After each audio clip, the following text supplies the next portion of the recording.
The Gohonzon is available to all of us. Anyone who practices Nichiren Shoshu Buddhism, provided they are willing to make the commitment of protecting and practicing to the Gohonzon, may receive one. In which case, of course, one's own bed sitter or one's own sitting room or wherever becomes the kaidan or sanctuary so far as our Gohonzon is concerned. So a Gohonzon is in fact a piece of parchment paper, or it can be made of wood, and it is the central object of our practice and can hang with ease in any sort of room, therefore easily available to everybody. So I should now go on to explain to you as best I can why a Gohonzon is necessary. So first of all, the word Gohonzon, Go is an honorific title in Japanese, like saying the honorable, say, and Honzon means object of devotion. So Gohonzon means the honorable object of devotion. Nichiren Daishonin, in one of his most important writings, called the Gohonzon, the object of devotion, Kanjin no Honzon-sho, which means the object of devotion for observing one's mind or life. And that actually sums up what the purpose of this Gohonzon is. It is the object of devotion by means of which you can observe your life and all its workings. So Nichiren Daishonin's purpose, his prime purpose, was to produce an object of devotion which reflected his Buddha state, the state of Buddhahood which he had achieved, so that anyone looking at it would find that it would gradually bring out the Buddha state in them. This is the purpose of the Gohonzon, to bring the Buddha state into the foremost position in our lives through devoting ourselves or practicing to or looking at the Gohonzon which Nichiren Daishonin himself inscribed. So when he inscribed the Gohonzon, he said, I am inscribing my life in Sumi ink so that you can believe with your whole heart. He inscribed in the Buddha state himself his life so that we can draw that same state out of our own lives. And Nichiren Daishonin, when he inscribed the Gohonzon, was in the Buddha state, and therefore it reflects the Buddha state to anyone who devotes themselves to it. So in order to decide on how he was going to produce this object of devotion, Nichiren Daishonin, of course, had spent many years studying all the Buddhist teachings that he could lay his hands on. In the process of doing that, he realized totally in his life that the Lotus Sutra was supreme. So Nichiren Daishonin took the Gohonzon, as it were, out of the manuscript of the Lotus Sutra. And in that way, he was able to substantiate the flow of Buddhism down through in the ages from Shakyamuni to himself. So in the Lotus Sutra, there is a chapter in which an extraordinary ceremony is described. It's known as the ceremony of the air. And in this ceremony, an incredible great treasure tower appeared. This treasure tower, as it's called, was vast, and it was encrusted with jewels and gems, and was the most beautiful object you can imagine. And after some time, as this ceremony developed, it was seen that there was a Buddha sitting in the center of this treasure tower. This Buddha's name is Taho, T-A-H-O, and he is a legendary Buddha, a Buddha whose name represents one of the great principles of Buddhism. And after a little while, Shakyamuni was there sitting beside him. And finally, 4 great bodhisattvas appeared and presented themselves to these 2 Buddhas sitting in this treasure tower. And furthermore, countless other bodhisattvas rose up out of the earth and assembled in masses and masses round this great treasure tower. So this was a figurative means which Shakyamuni used in order to explain the flow of Buddhism into the future. Shakyamuni Buddha, in that treasure tower, represented the wisdom, the subjective wisdom that exists in every one of us, the wisdom arising from the Buddha state. And Taho Buddha represents the good fortune that people can draw into their lives from outside them through the qualities of wisdom and compassion in the Buddha state. And those four great bodhisattvas that came and presented themselves in front of the treasure tower represent the most wonderful qualities which each human being innately has in his or her life. So the meaning of this story is that Shakyamuni and Taho, the two Buddhas who were in that treasure tower, representing all the greatness of the Buddha state which exists in every human being, the wisdom on the one side and the ability to draw good fortune to your life through elevating the Buddha state in you, were joined by the four great bodhisattvas who were the leaders of all these bodhisattvas of the earth. And in the process of the ceremony, they transferred the heritage to the greatest of those leaders, whose name was Jogyo. So Jogyo, the leader of the bodhisattvas of the earth, inherited the law which the treasure tower represented, the law of Nam-Myoho-Renge-Kyo. And it was the task of all those bodhisattvas, greater, the sutra says, than all the sands of 10,000 Ganges rivers, or words to that effect, were the people who, in due course of time, in the age of Mappo, which is the age that began around 900 or 1000 AD, would inherit this law, passing it on to each other one by one. So I wanted to just explain that to you, because that is, as it were, the historical background to the design of the Gohonzon. It lives, in other words, in the whole history and flow of Buddhism. So on a piece of paper here is a sort of idea of what a Gohonzon looks like. And on this Gohonzon, to the left and right of Nam-Myoho-Renge-Kyo down the center, you have at the top there the names Shakyamuni and Taho. So there on the left is all the wisdom of the Buddha state represented through that character for Shakyamuni. And on the right, through the Chinese character for Taho, is all the good fortune of the universe which can be drawn from outside you into your life. And all around those characters and around the words Nam-Myoho-Renge-Kyo down the center are many, many, many other Chinese characters. And as it says there, these are the characters which show, for example, the 10 basic states of life, which we talked about in the first lecture.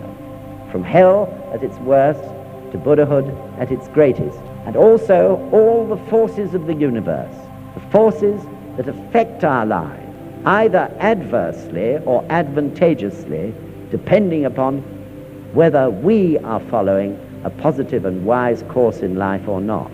So the sun is a great force of the universe, a great creator. The sun is on the Gohonzon. The moon, stars, and many other forces that are not so easy to describe. You remember, as one example I gave you, the force that stops you on the edge of the pavement and prevents you from going further, and a motorcycle passes you at 80 miles an hour and misses you by an inch. All these many and varied forces that work in order to protect our lives, provided we are moving in a positive direction, are depicted on the Gohonzon. There too are those four great bodhisattvas.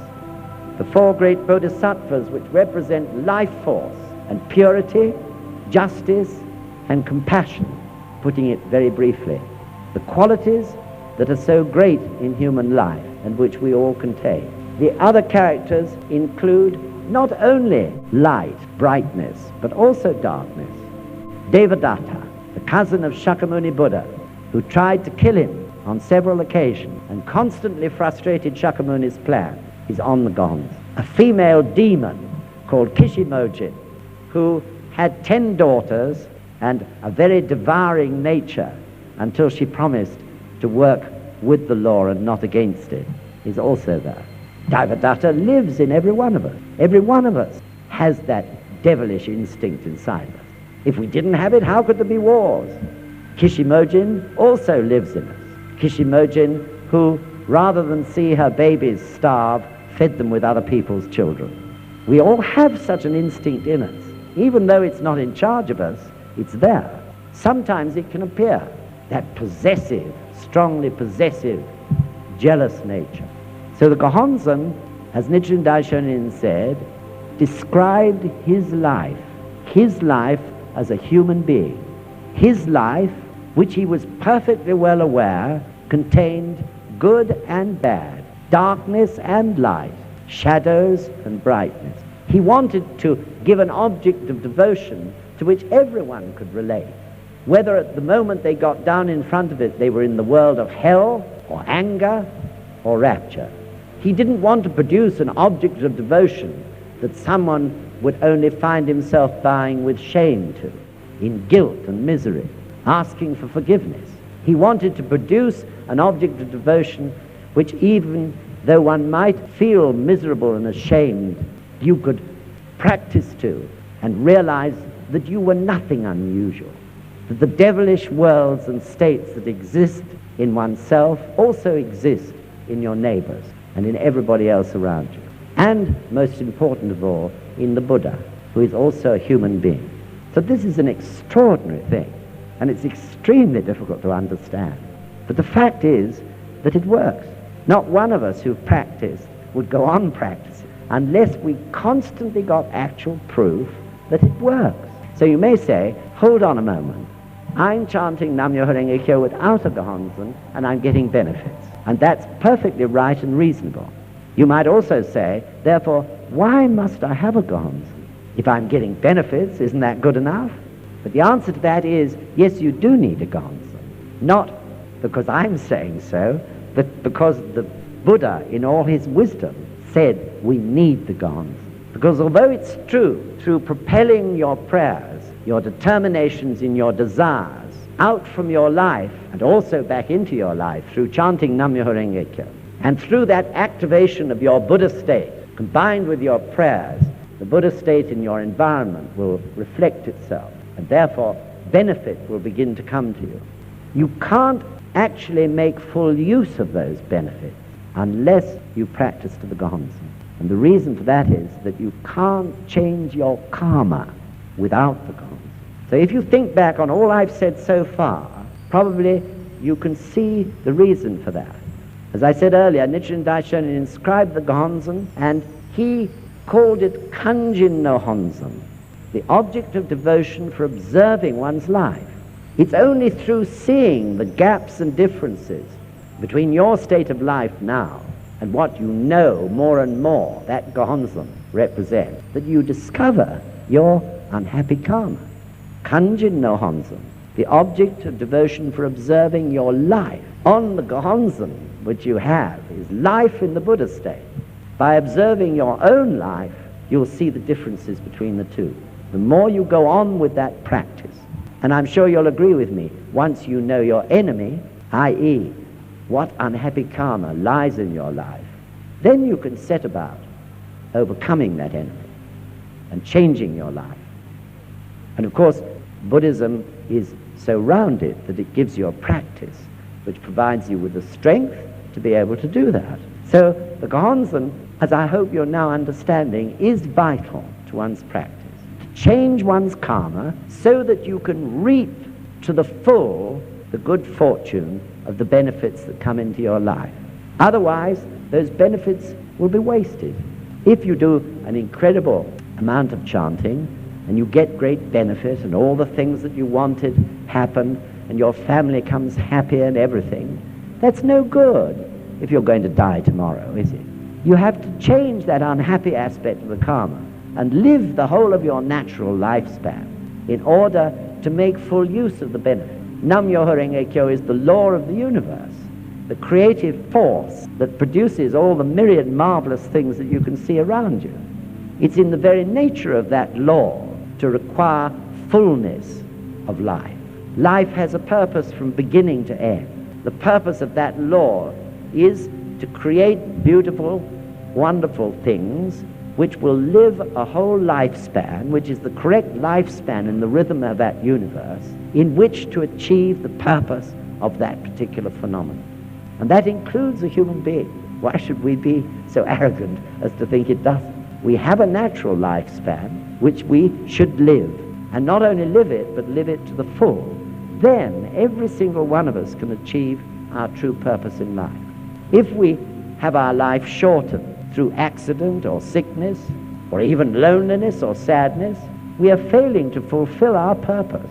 In some way it's chopped off, and the world becomes an unhappier place because of it. So probably it's now apparent to you that really, speaking very generally, the Gohonzon has two functions, mainly. One of its functions is to enable you to observe your life like a mirror. And the other function of the Gohonzon is to act as the link, not only between the physical you that is speaking those words, Nam-Myoho-Renge-Kyo, and the unseen you that exists in your life, but also to act as the link between your life and its unseen state and the unseen state in life all around you. In other words, you physically chant Nam-Myoho-Renge-Kyo to the Gohonzon, and you spiritually determined to take a great deal of action to change yourself and your circumstances. This reflects, of course, deep in your life, and through the practice which activates the Buddha state, that then reflects itself out into your environment. So it's very easy, as I said last week, to see that an angry man reflects the state of his life to everybody in whom he contacts during the day. An angry man can make a whole office or a whole schoolroom miserable, and perhaps even frightened. But though it's not so obvious, the man in the Buddha state or the woman in the Buddha state can do the same thing, reflecting the Buddha state in everybody. It's very difficult to see because it reveals itself in so many different ways that are very difficult to see or understand. It reveals itself perhaps in some sort of a radiance, in some sort of a wisdom in what the person says, in some sort of a kindness or an ability to listen or whatever. But in one way or another, that Buddha state and all its qualities will reflect itself into everything in the environment. So that is the second function of the Gohonzon. The first, to show you yourself so that you can change your karma, and the second, to act as the prime point, the focal point of your highest quality of life, which in its turn reflects itself into all of life that exists around you. So when Nichiren Daishonin was talking about the practice, he said words to the effect that the moment that you sit in front of the Gohonzon and chant Nam-Myoho-Renge-Kyo, you are in the Buddha state. It's very difficult to see or feel it or realize. You may feel positively irritable sometimes when you sit down in front of the Gohonzon. The last thing on earth you want to do may be to chant Nam-Myoho-Renge-Kyo. But the fact is that you couldn't even get yourself down, sitting or kneeling in front of that Gohonzon and chanting Nam-Myoho-Renge-Kyo, unless you were in the Buddha state. So I think I've probably said enough. Thank you very much indeed for listening. Many thanks.